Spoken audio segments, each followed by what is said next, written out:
देशातील सर्वात मोठ्या सार्वजनिक क्षेत्रातील बँकेने महिलांसाठी मोठी आर्थिक संधी निर्माण केली आहे। महिला दिनाच्या पार्श्वभूमीवर देशातील सर्वात मोठी सार्वजनिक bank state bank of India SBIने महिलांच्या आर्थिक सक्षमीकरणासाठी मोठा उपक्रम जाहीर केला आहे।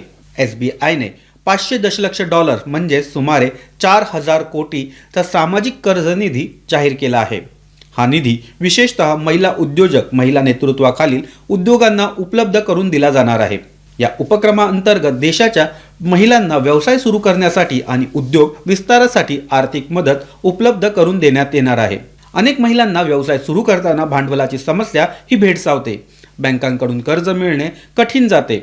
अशा परिस्थितीत SBIचा हा निधी महिलांसाठी मोठा आधार हा ठरू शकतो। या निधीतून विशेषतः खालील क्षेत्रांना प्राधान्य दिले जाणार आहे। बँकेच्या मते महिलांचा आर्थिक सहभाग वाढल्यास देशाच्या अर्थव्यवस्थेला देखील मोठा फायदा होऊ शकतो, कारण महिलांच्या उद्योगांमुळे रोजगार निर्माण होतात, नवीन बाजारपेठ निर्माण होते आणि स्थानिक अर्थव्यवस्था मजबूत होते। या सामाजिक कर्ज निधीमध्ये ग्रीन शू ऑप्शन देखील ठेवण्यात आले आहे। याचा अर्थ गुंतवणूकदारांकडून मोठा प्रतिसाद मिळाल्यास निधीचा आकार हा 500 दशलक्ष डॉलरपेक्षा अधिक वाढवला जाऊ शकतो। म्हणजेच भविष्यात महिलांसाठी उपलब्ध होणाऱ्या कर्ज निधीची रक्कम आणखी वाढू शकते।